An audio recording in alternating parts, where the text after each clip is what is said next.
Hello and welcome to a new episode of the Career Changers. Today we are meeting Katrina Foe, Pilates instructor and certified metabolic approach to cancer practitioner. She has trained over 1,000 Pilates instructors worldwide and also works with women who have cancer or have had cancer, helping them address the root cause and prevent it from returning. Katrina was able to successfully address her own cancer 100% naturally, and she's also a board certified in holistic nutrition. Hi, Katrina. Thank you so much for joining us. Hi, it's great to be here. Thanks for having me on. Well, great having you. So let's start with your background. How did you start your professional life, or better, what was your first job? Oh, that's a great question. So out of college, I was working teaching Pilates at a couple of facilities, starting their Pilates programs because I actually got trained and certified while I was still in college. And my first job, I opened my studio when I was 24. So that was kind of my first real job. Still have that job. I haven't fired myself. Yeah. That's great. What was your dream job when you were a child? When I was little, I couldn't decide. I wanted to be a ballerina and I wanted to be an astronaut. And it was around that time when they had the first teacher in space. So my mom was joking that I would be the first ballerina in space. Oh, that sounds Yeah. very funny. Right. So what is your educational background? I guess you may have started with something and then probably read up some qualification later on in life. Yeah. So I've got kind of two careers. In college, I got a BFA in modern dance and kinesiology, as well as getting certified as a Pilates instructor. And I work mostly in kind of more of a post-rehab setting for that. And then after I had my own experience with cancer, I went back to school and became a functional nutritional therapist. I did 2 years of functional lab training and then actually started working for the company that did the training. And then I'm also certified with Dr. Nasha Winters in the Metabolic Approach to Cancer. So as a practitioner to actually help people specifically with cancer. So you started your professional life with Pilates, but you also you done many things during your career. So what have been the highlights for you? Yeah, well, I'm super passionate about getting the word out about how to help our bodies and support our bodies. So for me as a teacher in both of those roles, I think the speaking that I've done at conferences all over the world, as well as just a few months ago, I published my first book, which is now an international bestseller. So I think those would be probably the Thank you. So let's talk about the diagnosis. So today you're helping people that are suffering of cancer. You're helping them to heal from cancer. But you had this experience in first person. How and when were you diagnosed with cancer first? Yeah, so I was diagnosed in 2015, breast cancer, and yeah, I chose to address it naturally. I'd already had quite a few experiences in my life where I'd seen food as medicine. So to me, that really resonated. What steps did you take after that? Because, of course, I can imagine that you were pretty shocked. Yeah, absolutely. I was really floored because we had already made a lot of changes to our diet and, getting toxins out of our life. And it was kind of offensive. I was doing all the stuff and I got cancer. But what I didn't realize at the time was that there were a lot of toxins and things that I didn't even know about. And I'd never done any testing. So, I'd read a blog, read a book, done a training, and done the action steps, but I didn't actually go back and test to see if what I was doing was actually working and having the effect I wanted it to have on my body. So with the cancer diagnosis, I actually went back and just kind of reevaluate everything. You know, what did I miss? Because clearly something isn't working for my body if my body allows cancer to thrive and grow. And so I took everything under consideration, reevaluate everything I thought I knew. Let's double check. Is this really true? And started doing some functional testing with a practitioner and realized, oh, no, there's a lot of stuff off that needs to be addressed. So how and when did you decide to become a metabolic approach cancer practitioner? That's a great question. So I actually came upon Dr. Nasha Winter's book, The Metabolic Approach to Cancer. And ironically, I'm actually in her house right now. Back when I had cancer, and she just blew me away. I was so excited by her vision and the way she looked at things. It really resonated with how I was looking at things. And so after I was done cancering, I went back to school because I really wanted to understand for myself, like, okay, I need to know what my practitioner just did because I want to keep, you know, out of this cycle and make sure that my kids and my family members don't get cancer. So I was doing completely selfishly at first. And I quickly realized that, oh my goodness, this is powerful. This needs to get out there. And so I went back and looked at Dr. Nasha and wanted to go through her teacher training, her training program for practitioners. And what did I need to do for that? What did that look like? And so that was kind of my goal with the whole process. Your work nowadays, you're helping other people. So what is specifically the role of a metabolic approach to cancer practitioner? And what do people need to know and do in order to prevent cancer?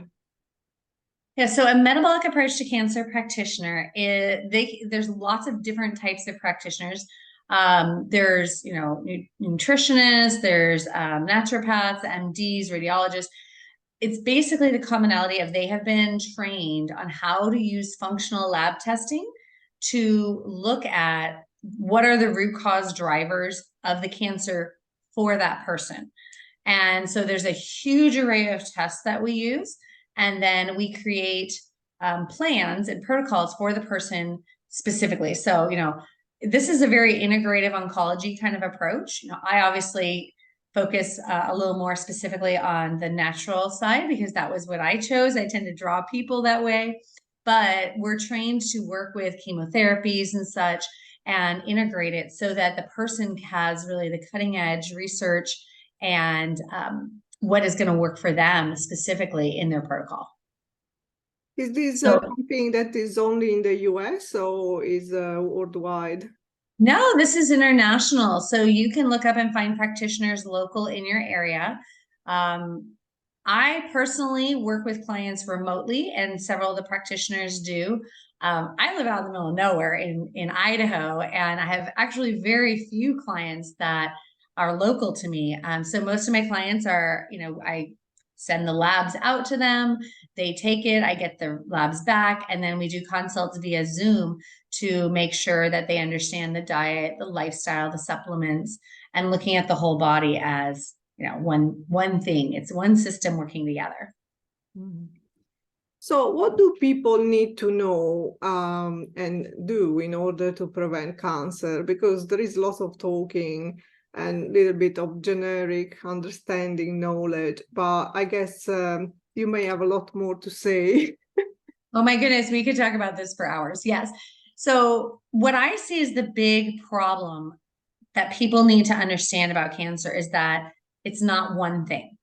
People, whether it's research or general public or a cancer client, they're still looking for one thing. What is the one thing that's going to magically fix me and it's just going to disappear?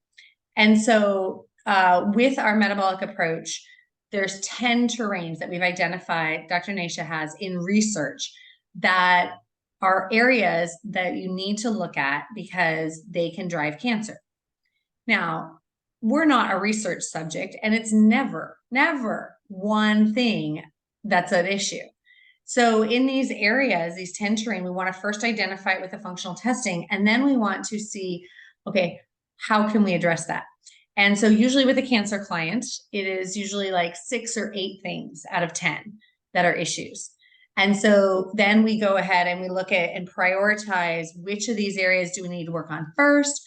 How do these overlap and connect with each other? And what is going to be the best way to address this for that specific person in the situation they're in? You know, because sometimes we get clients and they're up and going, they're running around like a normal person. And some of them, they're, you know, in the bed, not able to do anything. And so that obviously needs to be taken care of, you know, taken into consideration as well.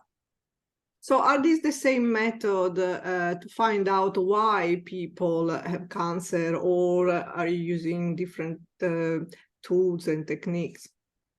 Yeah, so that's where we do a series of functional testing. So we look at the stool, we look at the blood, and much more extensive than any cancer oncologist looks at usually.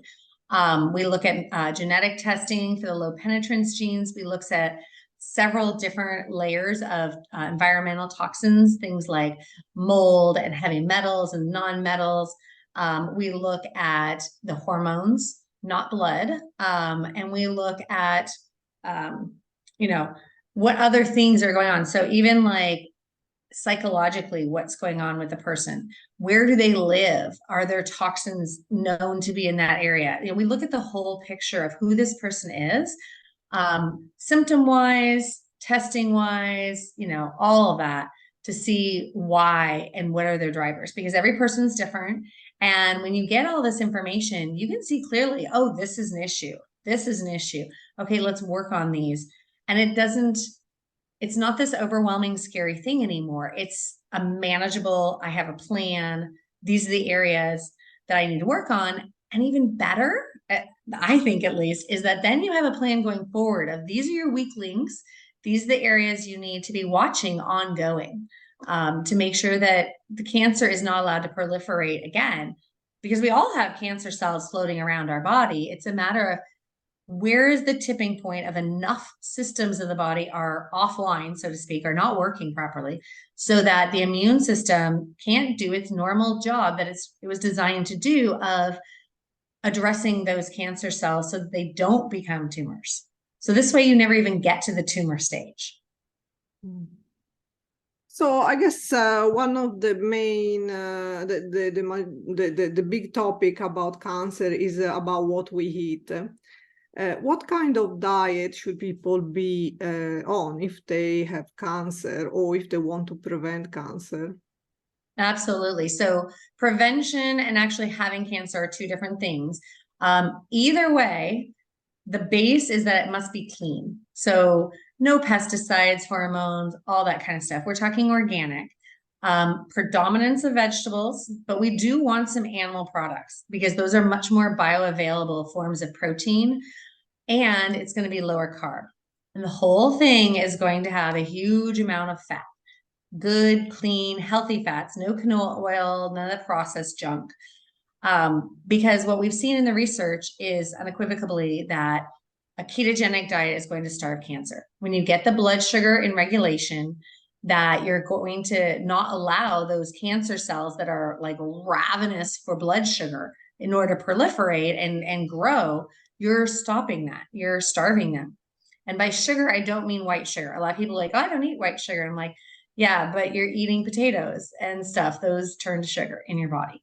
So, you know, we're looking at everything. But if you actually have cancer, dialing it in and making sure that that ketogenic diet is actually allowing you to get into ketosis.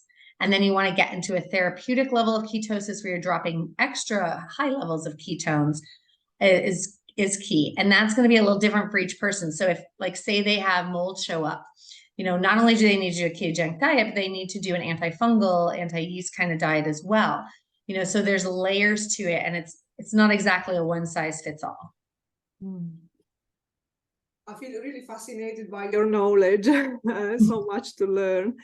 Moving on from food, what are other common drivers of cancer? I think you mentioned pesticides, but what else? Yeah, in terms of the driver that I see that kind of shocks me and horrifies me and people aren't talking about would be the toxins. Specifically, the thing I see the most is mold. People aren't talking about mold, although, you know, we have seen in the research that mold, especially specific strains that they've done research on, it's a carcinogen and it's in all the houses. And most people are like, oh, I don't live in, you know, a wet, damp, humid area. And I'm like, it doesn't matter. I have a ton of clients in Phoenix. It's those HVAC systems, right? It's everywhere. And people aren't testing it, people aren't talking about it, but it's definitely a driver, not only for cancer, but for Alzheimer's too. So this is a huge deal. And a lot of the cancer clients that I'm seeing, you know, they might be one in, you know, a family of four, and the other people are fine because they have poor detox genes. So it's not always where it looks like on the outside, a certain way of, oh, you have to have these symptoms. I have a lot of clients that don't have any mold symptoms or that have, you know, different mold symptoms. And then it's a lot of times, you know, well, my husband doesn't have it. Well, he might be a rock star at detox and you're not. That was the case with me for sure. Oh, so now I'm really thinking about mold. I'm sorry, it's awful. No, I was thinking recently for different reason, but yeah, I would be interested to learn more, definitely. How can we help the body detox and reduce inflammation? I guess you mentioned diet, so avoiding sugar, but also what is hidden sugar. That's a huge Running one. away from mold, I guess. Yes. Yeah, I think the biggest thing, like you said, is diet. So we talked about getting the carb load down. And again, if you don't have cancer, it doesn't have to be a fully dialed in ketogenic diet, but getting the carb load down overall is a huge thing for our American public. The other thing would be getting away from the processed rancid seed oils. So things like canola, vegetables, soy. And this is harder than you think. This is going to be a huge driver of inflammation because, like I said, they're rancid. They've just deodorized and bleached them so you can't tell anymore by your nose. But those are in like almost all mayonnaise, salad dressings, like at the restaurants, they cook with them, like all processed food has them. Unless you see very specifically, because they're paying more and they will advertise that, oh no, this is made with canola oil or avocado oil or something like that. You can be sure that that is going to cause, and they'll be like gasoline pouring onto your fire of inflammation. The other thing I would say, besides the food, is to look for those toxins, look for infections, look for what's causing the inflammation. And that's where, again, I'm just really biased with the functional testing because you can just see it like, boom, there it is. But if you get the inflammation down and then you support the body gently to detox, you can get those back online so that the body is not as prone to chronic disease and cancer. So let's talk about your book, you mentioned international bestseller called Nutritional Pilates. When did you start thinking about writing this book and why? And can we find all these precious information in the book? Yes, this information is in the book, and this is why I wanted to write it because I don't get super cancer specific. I'm talking a little bit more about just general health, but it's these same drivers. And I do talk about how these do lead to cancer as well as other chronic disease in there, but things like mold and hormones and everything I'm talking about in there extensively. It's the whole point of the book, to give people a framework of how to live their life, like these low-hanging fruit, as well as what to do when things aren't going well. You know, I have people come to me all the time that are trying to lose some weight or they've got some joint pain. It's not cancer, but they're issues and it's pointing towards inflammation. These are symptoms. The weight loss or weight gain is a symptom. A tumor is a symptom. And, you know, so they want to know what to do about it. And this is where it all culminated. I don't know. It's been on my heart culminating for the last 2 decades, but I actually sat down and wrote it about almost exactly a year ago. So yeah. Well, I think I'm definitely gonna have a look at it. So it's quite obvious to me how your work is helping others and how you're making a difference into the world. But in your words, how do you feel through your work you're making the world a better place? Yeah, I think it's very important that the word is out there that people have other choices for healthcare. I mean, I'm not saying standard of care is a terrible idea. There's definitely a time and a place. If I'm in a car accident, I want standard of care, but there's other choices, and there's things you can do simply at home. There's ways you can avoid disease and be more proactive. Just helping people have better quality of life is what I feel is important and what I'm called to do. So many of our listeners are really keen to have satisfying careers, and they may change until they find full realization. So when we get affected by an illness like cancer, everything may become challenging. In your experience, what are the best way to preserve our careers during those challenging times? Oh, I love that question. So in terms of your career, first off, I think if we're talking about something like cancer, talking about life-threatening disease, I think it's really important to make sure that you live. Meaning that sometimes I have seen people that are so focused on not stopping their career that they don't get the treatment they want. They stick their head in the sand and think it's going to magically go away. And it's actually them that goes away. And that's not what we want. So, yeah, there's a time and a place to actually take a step back, maybe let someone else be in charge, maybe just have a reduced role, an overseer or something instead of the day-to-day, so that you can actually get the self-care and the healing that you need, so that long term you're still around to grow the business and have that career and such. If you're talking about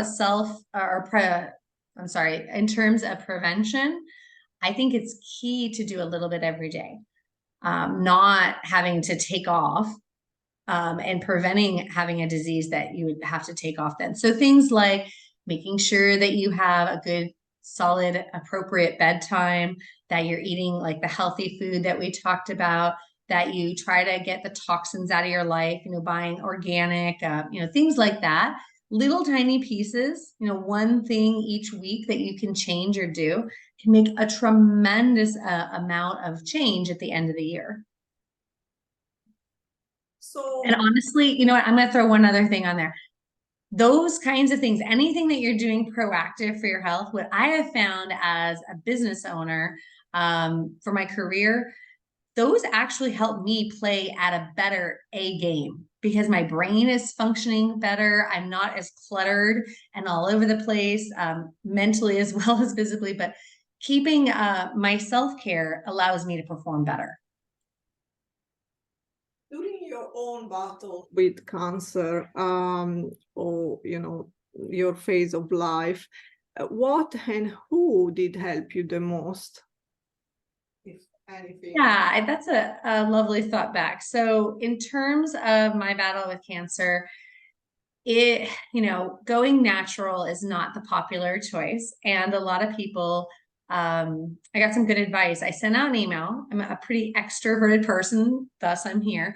And I sent out an email to everyone I knew. Here's what I have happening. This is what's going on with me. Just so that I didn't have to tell every single person that I saw over new. And then at the end, I wrote in there, this is what I have, prayed and thought about, and this is the course I want to pursue. I have a plan. And if you don't agree with that, I would appreciate that you would keep that to yourself. I don't want any negative influence in my sphere of healing. And I think that was the best thing that I've ever done, because there were family members, there were friends that I just lost track of, because it turns out, looking on the other side and hearing, they were totally against me, but I didn't have to deal with that, which was incredibly powerful and supportive in terms of not just who was there for me, but who wasn't there to attack me. So I think that was really helpful. So what type of advice would you give to anyone that is facing a similar journey? I'm sorry, what was that? What type of advice would you give to anyone that is facing a similar journey? Yeah. I highly recommend that people do the research. Don't get rushed into choosing what you want to do for cancer. The other thing that I would say is that whether you do standard of care or you want to address it naturally, just know that you need to circle back around and make sure to address the why.